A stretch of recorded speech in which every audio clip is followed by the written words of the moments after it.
بسم الله الرحمن الرحيم. حبايبي طلاب الصف الثالث الإعدادي، أهلا ومرحبا بكم. معاكم مس أماني علي، مدرسة دراسات اجتماعية. إن شاء الله النهاردة نبدأ مع بعض في شرح دروس الترم الثاني. هنبدأ مع بعض في شرح أول درس من مادة الجغرافيا. احنا عندنا الترم ده وحدتين من الجغرافيا. أول وحدة بتتكلم عن الأنشطة الاقتصادية. الأنشطة الاقتصادية في العالم. يعني ايه نشاط اقتصادي؟ يعني النشاط اللي بيمارسه السكان، النشاط اللي بيمارسه السكان. طبعا السكان بيمارسوا أنشطة كتيرة، منها النشاط الزراعي، منها النشاط الصناعي، منها نشاط التعدين واستخراج المعادن، كمان نشاط الرعي وتربية الحيوانات والثروة السمكية. النهاردة إن شاء الله هنتكلم عن النشاط الزراعي. طبعا احنا عارفين الزراعة، عارفين ان الزراعة دي تعتبر اهم الانشطة الاقتصادية اللي بيمارسها السكان في العالم. الزراعة عرفها الانسان من قديم الزمن، من حوالي 5000 سنة. يبقى الانسان عرف الزراعة من حوالي 5000 سنة، وعرف مع الزراعة حياة الاستقرار، وبدأ يستقر ويبني المساكن بتاعته، وبدأ ان هو بيزرع المحاصيل الغذائية والمحاصيل اللي بيستخدمها في الصناعة والمحاصيل اللي بيستخدمها في التجارة. يبقى الزراعة دي تعتبر شيء مهم، أو تعتبر من أهم الأنشطة الاقتصادية اللي مارسها الإنسان في العالم. طيب طبعا الإنسان عرف مع الزراعة، عرف حياة الاستقرار، وبدأ إن هو يستقر على جانبي الأنهار، حيث الأراضي الخصبة اللي بتساعده على القيام بعملية الزراعة وإنتاج المحاصيل الزراعية. طبعا كمان النشاط الزراعي ده يعتبر المصدر الأساسي من الأنشطة الاقتصادية. يبقى يعد النشاط الزراعي المصدر الأساسي للأنشطة الاقتصادية اللي بيمارسها الإنسان في العالم. لأن طبعا النشاط الزراعي ده بيعد المصدر الرئيسي لغذاء الإنسان. كمان بيعد مصدر مهم من المواد الخام اللازمة لبعض الصناعات اللي بيمارسها الإنسان. كمان بتدخل أو بيرتبط بالنشاط الزراعي تربية الحيوان. يبقى اما نيجي نقول ان النشاط الزراعي بيعتبر المصدر الأساسي أو المصدر الرئيسي للأنشطة الاقتصادية في العالم، يبقى هنقول ايه اهم اسباب اللي بتجعل النشاط الزراعي هو المصدر الرئيسي للأنشطة الاقتصادية في العالم. يبقى هنقول اول حاجة لان هو بيمثل مصدرا رئيسيا لغذاء الانسان. يبقى اول حاجة واحد بيمثل، طبعا بيمثل النشاط الزراعي، بيمثل النشاط الزراعي المصدر الرئيسي لغذاء الإنسان، طبعا بجانب الحيوانات والأسماك. الحيوانات والأسماك يبقى يمثل النشاط الزراعي المصدر الرئيسي لغذاء الإنسان بجانب الحيوانات والأسماك. كمان إن هو بيعد مصدر مهم للمواد الخام الزراعية، يعد مصدر مهم للمواد الخام الزراعية اللازمة لبعض الصناعات. يبقى يعد مصدر مهم للمواد الخام الزراعية اللازمة لبعض الصناعات. زي ايه بقى المواد الخام دي؟ مثل ايه؟ محاصيل الألياف، مثل محاصيل الألياف، وكمان زي المطاط الطبيعي.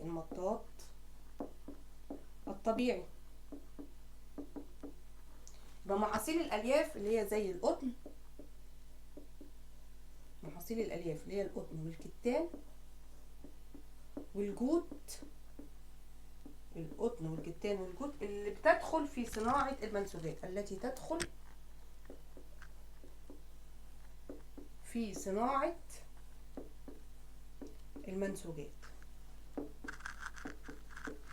كمان المطاط الطبيعي اللي بيدخل، الذي يدخل في صناعة إطارات السيارات، اللي بيدخل في صناعة إطارات السيارات. يبقى النشاط الزراعي بيعد مصدر مهم للمواد الخام الزراعية اللازمة لبعض الصناعات. زي ايه الصناعات دي؟ محاصيل الألياف، مثل محاصيل الألياف اللي هي القطن والكتان والجود. القطن والكتان والجود، الجود ده نوع من أنواع القطن، زي حاجة زي القطن اللي بتدخل في صناعة المنسوجات. كمان المطاط الطبيعي بتدخل في بعض الصناعات، زي المطاط الطبيعي اللي بيدخل في صناعة إطارات السيارة. كمان بيرتبط به تربية الحيوان، يبقى النشاط الزراعي يرتبط به تربية الحيوان. يبقى النشاط الزراعي بيرتبط به تربية الحيوان. طبعا مش هنقدر نربي نقوم بتربية الحيوانات من غير نشاط الزراعي، طبعا لأن الحيوانات بتتغذى على الحشائش وعلى بعض بتتغذى على الحشائش وبعض النباتات اللي بتتغذى عليها الحيوانات. طيب يبقى نقول تاني، النشاط الزراعي بيعتبر المصدر الرئيسي أو المصدر الأساسي للأنشطة الاقتصادية في العالم. ليه؟ هنقول لأن هو بيمثل النشاط الزراعي المصدر الرئيسي لغذاء الإنسان بجانب الحيوانات والأسماك. كمان بيعد مصدر مهم للمواد الخام الزراعية اللازمة لبعض الصناعات، مثل محاصيل الألياف اللي هي زي القطن والكتان والجود اللي بتدخل في صناعة المنسوجات. كمان المطاط الطبيعي اللي بيدخل في صناعة إطارات السيارات. تالت حاجة ان هو النشاط الزراعي بيرتبط به تربية الحيوان. يبقى ده أهمية النشاط الزراعي، وان هو بيعتبر المصدر الرئيسي او المصدر الاساسي للأنشطة الاقتصادية. لما يجي يقولك بما تفسر يعد النشاط الزراعي المصدر الاساسي للأنشطة الاقتصادية في العالم، هنقول لأنه بيمثل النشاط الزراعي المصدر الرئيسي لغذاء الإنسان بجانب الحيوانات والأسماك، إن هو بيعد مصدر مهم للمواد الخام الزراعية اللازمة لبعض الصناعات، مثل محاصيل الألياف اللي زي القطن والكتان والجود اللي بتدخل في صناعة المنسوجات. كمان مثل المطاط الطبيعي الذي يدخل في صناعة إطارات السيارات. تالت حاجة ان هو بيرتبط به تربية الحيوان. طيب كده يبقى احنا عرفنا لما يجي يقولك بما تفسر يعد النشاط الزراعي من الأنشطة الأساسية من الأنشطة الاقتصادية الأساسية في العالم. طيب هننتقل لنقطة تانية ونشوف ايه أهم أنواع الزراعة. ايه أهم أنواع الزراعة؟ عندنا طبعا الزراعة بتنتشر في معظم قارات العالم. الزراعة طبعا موجودة في معظم قارات العالم، يعني كل قارات العالم بتشتغل او السكان بتاعتها بتمارس النشاط الزراعي. طيب ايه اهم انواع الزراعة؟ ايه اهم انواع الزراعة؟ عندنا زراعة بدائية والزراعة متقدمة. الزراعة البدائية اللي هي الزراعة البسيطة. الزراعة المتقدمة في منها نوعين، زراعة كثيفة وزراعة تجارية علمية. يبقى الزراعة المتقدمة في منها نوعين، زراعة كثيفة وزراعة تجارية علمية. طيب هنشوف أنواع الزراعة.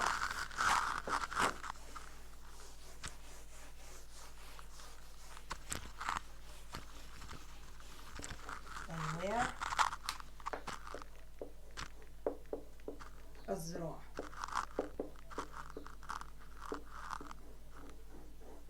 زراعة بدائية وزراعة متقدمة. في نوعين من انواع الزراعة، زراعة بدائية وزراعة متقدمة. الزراعة البدائية اللي هي الزراعة بسيطة، زراعة بدائية اللي هي زراعة بسيطة. طيب الزراعة المتقدمة في منها نوعين، زراعة كثيفة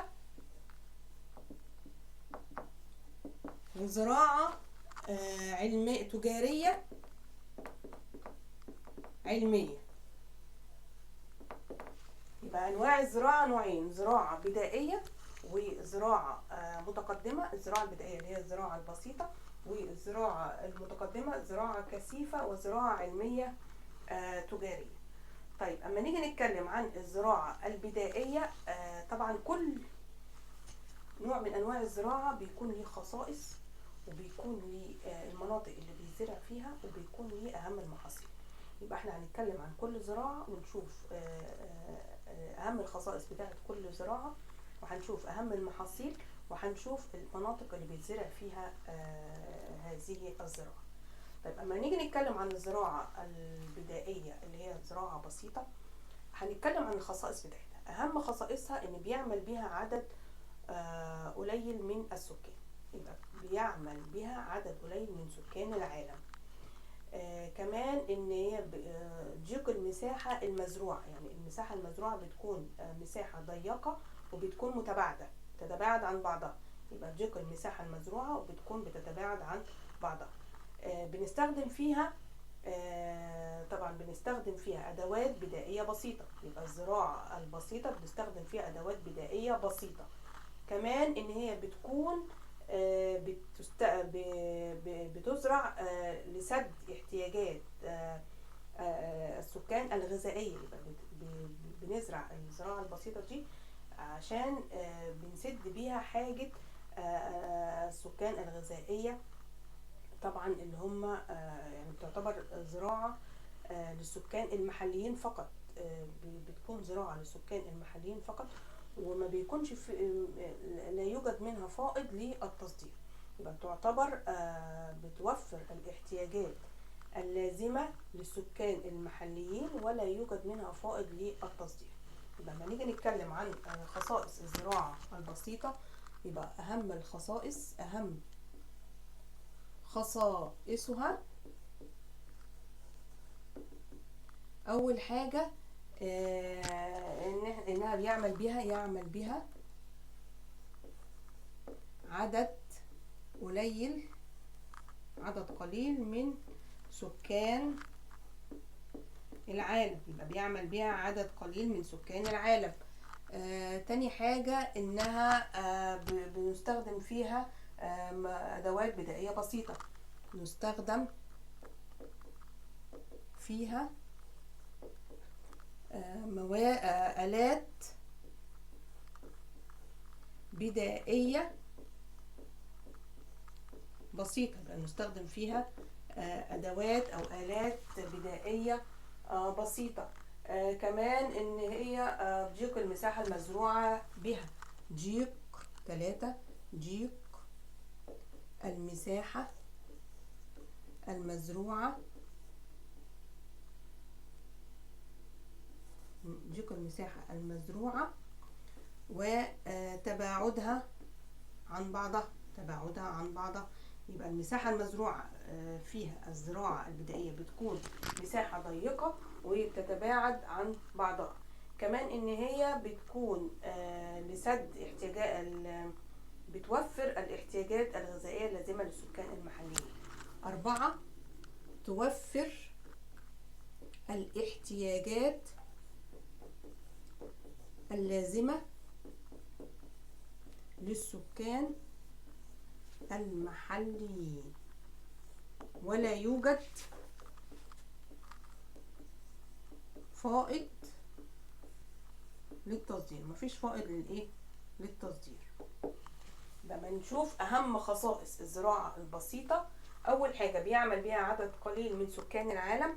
2 يستخدم فيها ادوات بدائية بسيطة. 3 ضيق المساحة المزروعة وتباعدها عن بعضها. 4 توفر الاحتياجات اللازمة للسكان المحليين ولا يوجد منها فائض للتصدير. طيب ما نيجي نشوف بقى مناطق الانتشار بتاعتها بتنتشر فين. بتنتشر في المناطق الحارة على هامش الغابات الاستوائية. يبقى أول منطقة بتنتشر فيها الزراعة البسيطة بتنتشر في المناطق الحارة على هامش الغابات الاستوائية. كمان بتنتشر في مناطق حشائش السافانا. تبقى بتنتشر في مناطق حشائش السافانا. يبقى أين تنتشر أو مناطق انتشارها؟ مناطق انتشارها بتنتشر أول حاجة في المناطق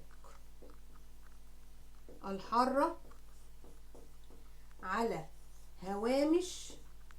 تنتشر في المناطق الحارة على هوامش الغابات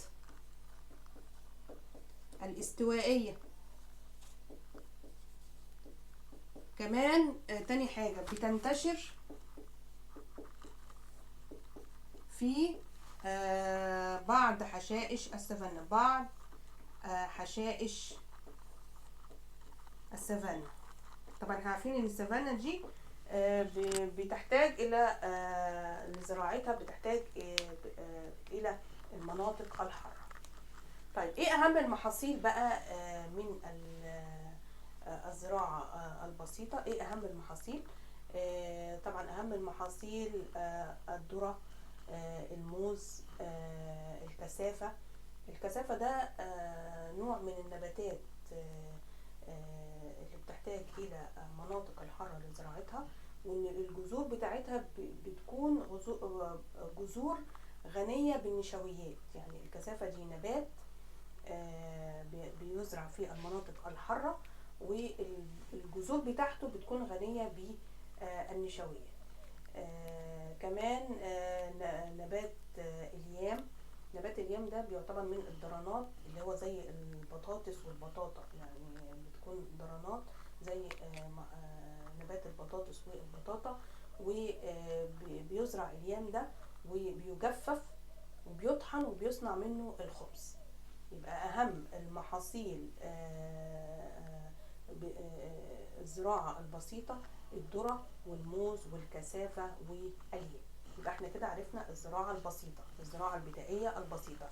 عرفنا أهم خصائصها: يعمل بها عدد قليل من سكان العالم، يستخدم فيها آلات أو أدوات بدائية بسيطة، ضيق المساحة المزروعة وتباعدها عن بعضها. رابع حاجة بتوفر الاحتياجات اللازمة للسكان المحليين ولا يوجد فائض للتصدير. يعني معظم الزراعة بتاعتها بتكون للسكان المحليين فقط، يعني تسد احتياجاتهم، مفيش منها فائض للتصدير. كمان مناطق انتشارها بقى تنتشر في المناطق الحارة على هوامش الغابات الاستوائية. كمان بتنتشر في بعض مناطق حشائش السافانا. وعرفنا ان اهم المحاصيل بتاعتها الذرة والموز والكثافة واليام. يبقى احنا كده عرفنا الزراعة البسيطة. طيب اما نشوف الزراعة الكثيفة. لما نتكلم عن الزراعة الكثيفة تعريفها ايه؟ تعريف الزراعة الكثيفة هي زراعة الأرض أكتر من مرة في العام. يبقى زراعة الأرض أكتر من مرة في العام، في العام الواحد. يبقى زراعة الأرض أكتر من مرة في العام الواحد بهدف إشباع حاجات السكان المحليين من الغذاء. يبقى تعريف الزراعة الكثيفة هي زراعة الأرض أكتر من مرة في العام بهدف سد حاجة السكان المحليين من الغذاء. كمان الزراعة الكثيفة دي بتزرع أو بتكون موجودة في المناطق كثيفة السكان. بتوجد في المناطق كثيفة السكان. طيب أهم خصائص الزراعة الكثيفة. أهم خصائص الزراعة الكثيفة: تتطلب أيدي عاملة وفيرة. يبقى تتطلب أيدي عاملة وفيرة. ليه؟ لأنها بتتم من خلال عمليات عديدة، زي بذر الحبوب والري وتنقية الحشائش. كمان انها بتتم زراعة الارض اكتر من مرة في العام الواحد باكتر من محصول. وبتكون صغر مساحات الحقول الزراعية مما يؤدي الى صعوبة استخدام الالات. يبقى صغر مساحات الحقول الزراعية ده بيؤدي الى صعوبة استخدام الالات والميكنة الزراعية الحديثة. طيب اما نيجي نشوف بقى، احنا عرفنا الزراعة الكثيفة، عرفنا تعريفها، ولا نكتب التعريف؟ نكتب التعريف. زراعة الأرض، الزراعة الكثيفة هي زراعة الأرض أكتر من مرة في العام الواحد. يبقى بزراعة الأرض أكتر من مرة في العام الواحد بهدف سد احتياجات السكان من الغذاء. يبقى بهدف سد احتياجات السكان من الغذاء. وكمان بتوجد في مناطق كثيفة السكان. توجد في مناطق كثيفة السكان. طيب أهم خصائصها أول حاجة، احنا قلنا أول حاجة تتطلب أيدي عاملة وفيرة. تتطلب أيدي عاملة وفيرة. ليه بتتطلب أيدي عاملة وفيرة؟ لأنها تتم من خلال عمليات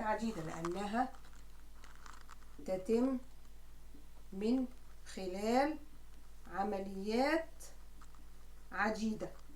مثل ايه بقى العمليات العديدة دي؟ مثل بذر الحبوب والري وتنقية الحشائش. بتتطلب أيدي عاملة وفيرة لأنها تتم من خلال عمليات عديدة مثل بذر الحبوب والري وتنقية الحشائش. تاني حاجة بتتم زراعة الأرض أكتر من مرة في العام الواحد. يبقى تتم زراعة الأرض أكتر من مرة في العام الواحد. طيب تالت حاجة صغر مساحات الحقول الزراعية. صغر مساحات الحقول الزراعية، وده طبعا مما يؤدي إلى صعوبة استخدام الآلات والميكنة الزراعية. مما يؤدي إلى صعوبة استخدام الآلات والميكنة الزراعية. يبقى صغر مساحات الحقول الزراعية ده بيؤدي إلى صعوبة استخدام الآلات والميكنة الزراعية. يبقى تاني نقول أهم خصائص الزراعة الكثيفة. تتطلب أيدي عاملة وفيرة لأنها تتم من خلال عمليات عديدة مثل بذر الحبوب والري وتنقية الحشائش. تاني حاجة تتم زراعة الأرض أكتر من مرة في العام الواحد. بنزرع الأرض أكتر من مرة في العام الواحد وبأكتر من محصول. تالت حاجة صغر مساحات الحقول الزراعية مما يؤدي إلى صعوبة استخدام الآلات والميكنة الزراعية. طيب ايه أماكن انتشارها؟ بتنتشر في المناطق الحارة والمناطق المعتدلة. يبقى مناطق انتشارها بتنتشر في المناطق الحارة والمناطق المعتدلة. طيب أهم المحاصيل القمح والأرز والقطن. يبقى احنا عرفنا كده أول نوع من أنواع الزراعة المتقدمة اللي هي الزراعة الكثيفة، وعرفنا تعريفها. الزراعة الكثيفة هي زراعة الأرض أكتر من مرة في العام الواحد بهدف إشباع حاجة أو سد حاجة احتياجات السكان من الغذاء، وبتوجد في المناطق كثيفة السكان. خصائصها عرفنا تتطلب أيدي عاملة وفيرة لأنها تتم من خلال عمليات عديدة مثل بذر الحبوب والري وتنقية الحشائش. وتتم زراعة الأرض أكتر من مرة في العام الواحد. كمان صغر مساحات الحقول الزراعية مما يؤدي إلى صعوبة استخدام الآلات والميكنة الزراعية. وعرفنا مناطق انتشارها، المناطق الحارة والمعتدلة، وعرفنا أهم المحاصيل القمح والأرز والقطن. طيب ثالث نوع من أنواع الزراعة معانا الزراعة التجارية العلمية. ثالث نوع من أنواع الزراعة التجارية العلمية. الزراعة التجارية العلمية. طيب يعني ايه زراعة تجارية علمية؟ الزراعة التجارية العلمية تعرف بالزراعة الواسعة وتهدف إلى الإنتاج التجاري الضخم. تعرف بالزراعة الواسعة، يبقى بتعرف بالزراعة الواسعة وبتهدف إلى الإنتاج التجاري الضخم. أهم خصائص الزراعة العلمية التجارية، أهم خصائصها إنها بتتم في مزارع واسعة، واسعة، وبنزرع منها محصول واحد، يعني مزارع واسعة وبيتم زراعة محصول واحد معين. كمان بيستخدم فيها الآلات الزراعية الحديثة والطرق العلمية الحديثة. طبعا لما بنستخدم الآلات الحديثة والطرق العلمية الحديثة ده بيعمل على قلة التكاليف وقلة استخدام الأيدي العاملة. كمان من أهم خصائصها إنها بتتم في مزارع واسعة، بتتخصص في محصول معين. كمان إن احنا بنستخدم فيها الآلات الزراعية والطرق العلمية الحديثة. طبعا ده بيؤدي إلى قلة التكاليف وقلة الأيدي العاملة. يبقى أهم خصائص الزراعة التجارية والعلمية، أهم خصائصها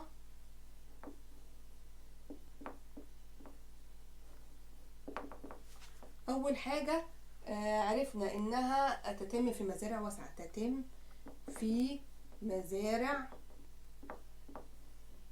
واسعة، تتم في مزارع واسعة وتتخصص في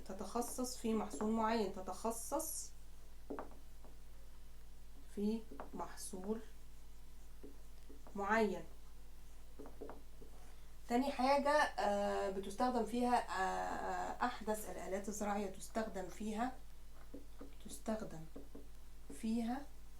أحدث